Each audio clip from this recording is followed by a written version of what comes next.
आप सभी लोगों को मेरा नमस्कार। आज आपसे आईपीसी 302 मर्डर का एक केस आपसे शेयर कर रहा हूं, जिसमें कि आरोपी को सेशन कोर्ट से आजीवन कारावास की सज़ा सुनाई गई, लेकिन उड़ीसा हाई कोर्ट ने आरोपी को बरी कर दिया इस मामले से।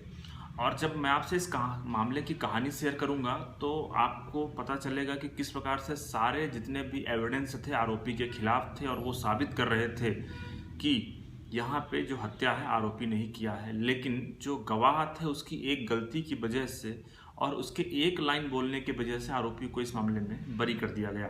अब ये मामला क्या था और किस आधार पर बरी किया गया, आप इस मामले को समझिएगा। साथियों, इस प्रकार के जो जजमेंट है शेयर करने का मेरा उद्देश्य ये है कि अगर आप इस प्रकार का कोई केस लड़ रहे हैं या फिर आप इस प्रकार के केस का सामना कर रहे हैं, तो अगर आपको कहीं ऐसा लगता है कि कोई निर्दोष व्यक्ति है जिसको फंसाया जा रहा है, कई बार ऐसा होता है, तो आप जो गवाह है, जो गवाही देने आ रहा है, उसका बेहद बारीकी से परीक्षण करें कोर्ट में। और अगर उसने एक लाइन भी कुछ ऐसी बात बोल दी जो केस का सपोर्ट नहीं करती है या फिर कुछ अलग कहानी निर्मित कर रही है, तो आपको उसका फ़ायदा उस केस में मिल सकता है और आरोपी बरी हो सकता है। अब चूंकि जो 302 का मामला होता है, देखिए 302 के मामले में जो सज़ा है वो आजीवन कारावास की ही सज़ा होती है या तो फांसी होती है। इसमें ऐसा नहीं है कि इसमें किसी को 10 साल की सज़ा दे दी जाए, किसी को 5 साल की, किसी को 15 साल की। आजीवन कारावास मतलब कि आपको जीवन भर के लिए सज़ा मिलेगी उस पर। हाँ, वो बात अलग है कि आप जब बेल लगाते हैं या फिर आपको दूसरे अन्य चीज़ों का फ़ायदा मिल जाता है तो आप जल्दी छोड़ जाते हैं, लेकिन सेशन कोर्ट जो सज़ा सुनाती है वो आजीवन कारावास की सज़ा सुनाती है। तो साथियों, इस मामले में क्या हुआ था, ये जो मामला था ये था बाबू विरुद्ध स्टेट ऑफ उड़ीसा के नाम था और रिसेंटली 1 नवंबर 2023 को ये जजमेंट कोर्ट के द्वारा ये जो आदेश है सुनाया गया है। अब इस मामले की कहानी कुछ ऐसी थी कि इस मामले में जो व्यक्ति था वो था प्यारे महापात्रा करके। प्यारे महापात्रा ने 19 मार्च को पुलिस के समक्ष जा कर के FIR दर्ज करवाई, पुलिस को सूचना दिया। उसका ये कहना था कि जो प्यारे महापात्रा है उसकी लगभग 1 साल पहले शादी हुई थी बटीडा नाम की महिला से, बटीडा महापात्रा से, और उसकी पत्नी से संबंध खराब थे। वो उसने बताया, यहाँ पे प्यारे ने बताया कि ये लगभग 19 तारीख की बात है। 19 तारीख को जो आरोपी व्यक्ति है वो उसकी पत्नी से बात कर रहा था, उसके साथ कहीं जा रहा था। तो इस बात को लेकर के प्यारे का उसकी पत्नी से भी विवाद हुआ और आरोपी से भी विवाद हुआ। इसके बाद उसकी पत्नी कहीं चली गई। अब जब उसकी पत्नी कहीं चली गई तो उसके जो पिता हैं, उसके पिता उसकी पत्नी को ढूंढने के लिए वहाँ पे वो कहीं जाते हैं। अब यहाँ पे आप ही समझिएगा, जो उसके पिता हैं मतलब अपनी बहू को ढूंढने के लिए कहीं जा रहे हैं। अब जब वो बहू को ढूंढने के लिए गए शाम के समय, तो वो रात तक वापस लौट के नहीं आए। उसके बाद जो प्यारे हैं वो उसके चचेरे भाई और उसकी माँ मिलकर के अपने पिता को ढूंढने के लिए जाते हैं, तो उनके पिता नहीं मिलते हैं। इस बात की फिर रिपोर्ट दर्ज करवाई जाती है। अब इसके बाद क्या होता है, इसके बाद अगले दिन एक विटनेस है जो कि नेचर कॉल के लिए जाता है। एक कलेक्ट्रेट कंपाउंड है वहाँ पे वो देखता है कि एक सेप्टिक टैंक के आसपास काफ़ी सारे गिद्ध घूम रहे हैं। तो वहाँ पे जब जाके देखता है कि आखिर वजह क्या है इनके घूमने की, ये गिद्ध इतने सारे ये जानवर और चिड़िया क्यों हैं, तो पता चलता है कि वहाँ पे एक लाश पड़ी हुई है सेप्टिक टैंक में, और जो लाश है वो किसकी है, प्यारे के पिता की है। ऐसी बात वो बताता है।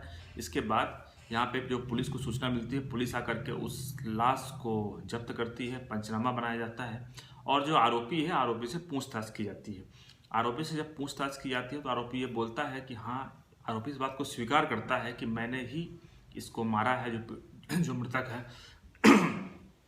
और उसके बाद वो कहता है कि मैंने इनकी जो हत्या किया है वो ईंट से किया है और चॉपर से किया है। चॉपर को मैंने एक ऑफिस में छुपाया हुआ है, चलिए आपको मैं चल के बरामद करा देता हूँ। साथ में पुलिस एक गवाह भी रखती है जो कि जिसने कोर्ट में गवाही भी दिया है, प्रोसिक्यूशन विटनेस नंबर 8 के रूप में।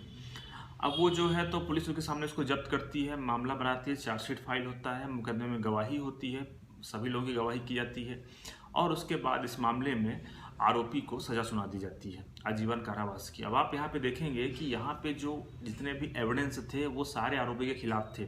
डॉक्टर ने जो गवाही दिया था, डॉक्टर का ये कहना था कि जो इसकी हत्या हुई है वो किसी धारदार हथियार से इसकी हत्या की गई है और हेड इंजरी थी जिसकी वजह से इसकी डेथ हुई है। और डॉक्टर ने भी अंदेशा जताया कि कोई शार्प कटिंग वेपन था जिसकी वजह से इसकी हत्या की गई थी। तो इस प्रकार से डॉक्टर ने भी पुष्टि किया था कि जो हथियार था वो वही था जो जब्त किया गया था। अब इसके बाद जब मामले में साथियों इस मामले की अपील की गई, तो अपील में देखिएगा 1-2 पॉइंट ऐसे थे जिनका जवाब कोर्ट को नहीं मिला, इसलिए आरोपी को बरी कर दिया गया। वो पहला पॉइंट ये था कि कोर्ट का ये कहना था कि यहाँ पे जो सर्कमस्टेंशियल एविडेंस की जो चैन है वो कंप्लीट नहीं होती है, क्योंकि ऐसा हम नहीं कह सकते हैं कि उसकी जो आरोपी है उसकी दुश्मनी थी किससे, जो प्यारे है, और वो प्यारे के पिता की हत्या करेगा। तो इस चैन को कंप्लीट करने के लिए कम से कम एविडेंस ऐसे होना चाहिए जो कोर्ट में साबित कर सकें कि वास्तव में जो चैन है कंप्लीट हो रही है। चैन देखिए अधूरी कैसे हो रही है, जो जिस प्रकार से कहानी जुड़नी चाहिए एक एक करके वो कैसे अधूरी हो रही है। इस मामले में जो गवाह है जिसको हमने बताया प्रोसिक्यूशन विटनेस 8, जिसके सामने की जो आरोपी है उसने स्वीकार किया था कि मैंने हत्या किया और मैंने जो चॉपर है उसको छुपाया है DRES ऑफिस है वहाँ पे। तो पहली बात तो ये है कि जब वो गवाही देने आया जो विटनेस है उसने ये घटना बताई 16 तारीख की, और जबकि पुलिस का कहना था कि उसने आरोपी को गिरफ्तार किया है 20 तारीख को। तो पहला कॉन्ट्रडिक्शन आ गया तारीख को लेकर के, क्योंकि अगर पुलिस ने 20 तारीख को गिरफ्तार किया है तो जो गवाह है वो 16 तारीख कैसे बोल रहा है। दूसरी बात यह कि जब उस गवाह से पूछा गया कि तुमने उस देखा क्या कि जिस चीज़ से हत्या हुई है उसको जब बरामद किया गया, जब उसको देखा, जब उसको उस व्यक्ति ने दिखाया आरोपी ने, तो तुम थे वहाँ पे, तो उसने कहा मैं था, लेकिन उसने छुपाया था वो काफ़ी ऊपर था, तो वो मुझे दिखा नहीं कि उसने पुलिस को क्या दिया है, पुलिस को क्या सुपुर्द कराया, क्या हैंडओवर कराया है, वो हथियार किस प्रकार का था, किस प्रकार का हथियार दिख रहा था, तो उसने उसको हथियार देखा नहीं। तो यहीं से जो कहानी है वो डाउटफुल हो जाती है कि जो जिस गवाह पे पुलिस भरोसा कर रही है, क्योंकि देखिए अगर आरोपी खुद कह रहा है कि मैंने हत्या किया है और मैंने ऐसा किया है, तो आरोपी का जो स्टेटमेंट है वो कन्फेशनल स्टेटमेंट है, तो ये इंडियन एविडेंस एक्ट के सेक्शन 25 के बिहाफ में ये एविडेंस नहीं माना जाएगा।